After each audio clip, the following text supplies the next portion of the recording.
Best health packages up to 80% discount. Tirumala Diagnostics. నమస్కారం doctor Pradeep Joshi గారు. శ్రీమాత్రే నమః. ప్రీవియస్ వీడియోలో ఒక మాట అన్నారండి మీరు, నల్ల ఉప్పు అష్టదిగ్బంధనం అనేటువంటి కాన్సెప్ట్. వేదిక్ నాలెడ్జ్ దీనికి ఏం చెప్తుందండి? అసలు ఉప్పుకు సంబంధించిందే, ఎందుకంత ప్రాముఖ్యత, ఎందుకంత ప్రాధాన్యత ఇచ్చున్నారంటారు అసలు? శ్రీ గురుభ్యో నమః. శ్రీమాత్రే నమః. ఈ ప్రపంచంలో ఎలాంటి ప్రాణినైనా చంపగలిగేది మాత్రం ఉప్పు మాత్రమే. నువ్వు ఏ ప్రాణి కూడా ఉప్పు నీళ్ళలో బతకదు, కేవలం ఈ సముద్ర జీవులు మాత్రం బతుకుతాయి. అంటే ఏవైతే గనక ప్రాణవాయువుని పీల్చుకొని బయట ఉంటాయో అవి ఏవి కూడా ఉప్పుతో బతకలేవు. అవి ఉప్పు వేస్తే చనిపోతాయి. ముఖ్యంగా చెప్పాలంటే బ్యాక్టీరియాస్ అన్నీ కూడా చనిపోతాయి. ఏవైతే మనుషులకు హాని కలిగించే బ్యాక్టీరియాస్ ఏవైతే ఉంటుందో అవన్నీ కూడా ఉప్పుతో చనిపోతాయి. ఇది మనకి స్వతసిద్ధం, తెలిసిందే. కానీ పూర్వకాలం నుంచి ఏం చేశారు అని అంటే, ఎవరైనా ఇంటికి ఇప్పుడు పూర్వకాలంలో మశూచి అని రోగాలని, కశూచిక అని చెప్పి ఇలా కొన్ని రోగాలన్నిటి కొన్ని ఉంటాయి. ఇవి కొన్ని చెప్పుకోవడానికి విచిత్రంగా అనిపిస్తాయి, కానీ మేము ఇప్పుడు సైన్స్ డెవలప్ అయింది, ఇవన్నీ డెవలప్ అయిపోయాయి, మనకి కొన్ని పెస్ట్ కంట్రోల్, కెమిస్ట్రీ డెవలప్ అయిపోయింది కాబట్టి ఓకే. కానీ ఒకప్పటి కాలంలో ఇలా ఉండేది కాదు. మనుషులు ఎక్కువగా వీటిని నమ్మేవాళ్ళు. నేను కూడా ఇది మూఢనమ్మకం అని అనుకున్నాను. ఏది ఈ అష్టదిగ్బంధనం ఇవన్నీ మూఢనమ్మకం అని నేను కూడా అనుకున్నా. నేను ప్రాక్టికల్గా నేను చూసిన సందర్భం ఉంది. ఒకటి గుర్తుపెట్టుకోండి, మీ ఇంట్లో ఏదైనా అబ్నార్మల్గా అనిపిస్తుంది, అబ్నార్మల్గా ఏమైనా యాక్టివిటీస్ అనిపిస్తున్నాయి, ఉన్నట్టుండి ఎవరికైనా హెల్త్ ప్రాబ్లమ్స్ వస్తున్నాయి, తీరా మీరు డయాగ్నోజ్ చేసుకుంటే ఏమీ తేలట్లేదు, ఎవరి దగ్గర పోయినా రోగం తగ్గట్లేదు, కానీ రోగం అవుతుంది, రోగం ఏందో తెలియట్లేదు. అర్థమవుతుందా? ఇవి గనక మీకు ఉన్నాయి అంటే మీరు ఎవరి దగ్గరికి వెళ్ళకండి, నా దగ్గర కూడా రాకండి. మీకు సింపుల్ రెమెడీ చెప్తాను, మంచి రెమెడీ చెప్తాను. అమావాస్య రోజున మీ యొక్క ఇంట్లోనే నల్ల ఉప్పు తెచ్చుకోండి. నల్ల ఉప్పు తెచ్చుకొని ఆ నల్ల ఉప్పు నీళ్ళల్లో వేయండి. వేసి అందులోపల కుంకుమ వేయండి.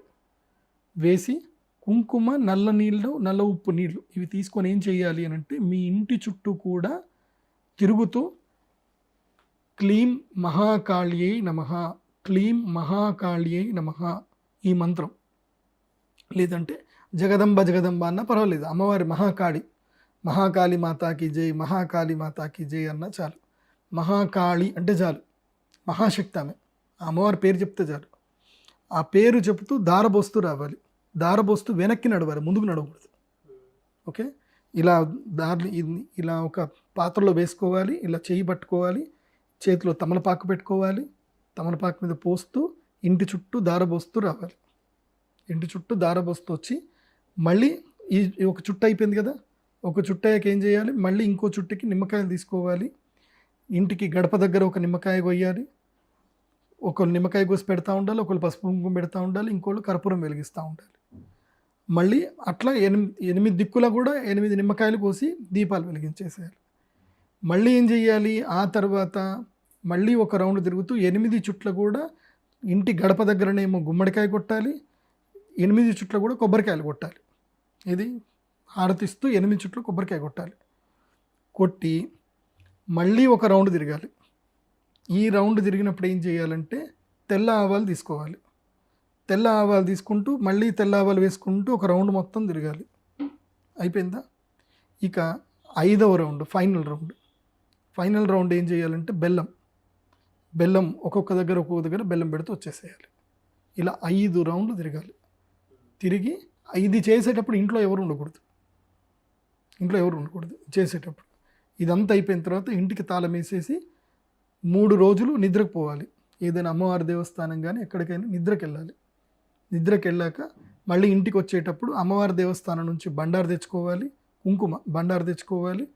తర్వాత అమ్మవారి దేవస్థానం నుంచి ఒక కొబ్బరికాయ తెచ్చుకొని ఇంటికి గృహరక్షణ యంత్రం అని ఒకటి ఉంటుంది. ఆ గృహరక్షణ యంత్రాన్ని మేకేసి కొట్టేసుకొని కొబ్బరికాయ కట్టేసుకొని ఇంటి తాళం తీసుకొని ఇంట్లో వెళ్ళి ఇల్లంతా క్లీన్ చేసుకొని చక్కగా ధుని వేసుకొని, ఇది మన ఉంటుంది కదా ఆవు పిడకలతోటి ధుని వేసుకొని ఇంకా ఆ ఇంట్లో ఉండాలి. ఏ అరిష్టం జరగదు, అన్నీ సెట్ అయిపోతాయి. దీనికి ఎవరి దగ్గరికి వెళ్ళకండి, ఎవరికి ఒక రూపాయి ఇవ్వకండి, నా దగ్గర కూడా రాకండి. సింపుల్ రెమెడీ, నల్ల ఉప్పుతో చేసుకునే సింపుల్ రెమెడీ ఇది. అర్థమవుతుందా? అట్లాగే ఇంట్లో ఆగ్నేయ మూలలో నల్ల ఉప్పు మీద ఒక దీపం పెట్టేసి వెలిగించండి. ఉప్పు మీద దీపం వెలిగించండి. ఎంత? ఒక 10 రోజులు 11 రోజులు దీపం వెలిగించండి, సరిపోతుంది. ఇంకా మీకు ఏ అరిష్టం రాదు, ఏ దోషం కూడా రాదు. అర్థమవుతుందా? కానీ సూర్య నమస్కారాలు మాత్రం చేయాలి. ఎవరికైతే అనారోగ్యం ఉందో వాళ్ళు సూర్య నమస్కారాలు చేయాలి. ఎప్పుడైతే మన శరీరంలో చక్రాసి ఇన్యాక్టివ్ అవుతాయో అప్పుడే మన శరీరంలో అనారోగ్యం వస్తుంది. మన శరీరాన్ని కూడా 7 చక్రాలు మన శరీరాన్ని కాపాడుతూ ఉంటాయి. వాటిని ఇమ్యూన్ సిస్టమ్ అని అంటారు, మేము 7 చక్రాలు అంటాం. మూలాధార చక్రం, స్వాధిష్టాన చక్రం, మణిపూరక చక్రము, అనాహత చక్రము, విశుద్ధి చక్రము, ఆజ్ఞా చక్రము, సహస్రార చక్రం. దీంట్లో ఏ చక్రము డీయాక్టివేట్ అయిపోయినా మనిషి కొలాప్స్ అయిపోతాడు. ఏ చక్రం డీయాక్టివ్ అయిపోయినా మనిషికి ఇమ్యూన్ సిస్టమ్ కొలాప్స్ అవుతుంది. కాబట్టి సూర్య నమస్కారాలు చేయడం వల్ల ఏంటంటే మళ్ళీ చక్రాస్ యాక్టివేట్ అవుతాయి. మీరు సూర్య నమస్కారాలు చేసి ఈ రెమెడీ చేసుకోండి, హ్యాపీగా ఉండండి. ఈ రెమెడీస్ గురించి ఎవరికీ ఫోన్ చేయకండి. నేను చెప్పిన ఈ రెమెడీ హ్యాపీగా చేసుకోండి. ₹1 ఖర్చు లేదు, ఎవరిని కూడా మీరు బతిమాడాల్సిన అవసరం లేదు. సో ఎలాగూ టాపిక్ వచ్చింది కాబట్టి చెప్తున్నాను. నల్ల ఉప్పు ఎంత గొప్పదో నల్ల పసుపు మాల కూడా అంత గొప్పది. నల్ల పసుపు ఎలాంటి రోగాలనైనా దూరం చేయడానికి ఆయుర్వేదంలో నల్ల పసుపును బాగా వాడతారు. మీరు గూగుల్లో కొట్టండి కావాలంటే, the uses of black turmeric, the uses of black turmeric in Ayurveda అని కొట్టండి. ఓకే, కొట్టారనుకోండి మీకు చాలా తెలుస్తుంది. అదే ఇది నల్ల పుష్పాలు అంటారు. ఇదే నల్ల పూస. నల్ల పసుపు దొరకదు, చాలా కష్టం. ఎక్కడో బెంగాల్లో పండిస్తారు, సో పండదు కూడా అంత తొందరగా. ఈ నల్ల పసుపుని తీసుకోవాలి. ఈ నల్ల పసుపు ఏంటంటే కనుక దీన్ని మెడలో ధరిస్తే దీని నుంచి ఒక కమ్మగ వాసన వస్తుంది, పసుపు వాసన వస్తుంది, నల్ల పసుపు వాసన. ఎంత ఘాటుగా ఉంటుంది అని అంటే నీ లంగ్స్ అని కూడా ప్యూర్ అయిపోతాయి మంచిగా. ఎంత కఫం ఉన్నా సరే దీన్ని ఇలా పట్టుకొని నీకు అమ్మ వాసన చూస్తే ఆ వాసన తెలుస్తుంది. మామూలు పసుపు వాసన వేరు, నల్ల పసుపు వాసన వేరు, తెలిసిపోతుంది మామూలు పసుపుకి నల్ల పసుపుకి. ఒకసారి చూద్దాం ఇవ్వండి సార్.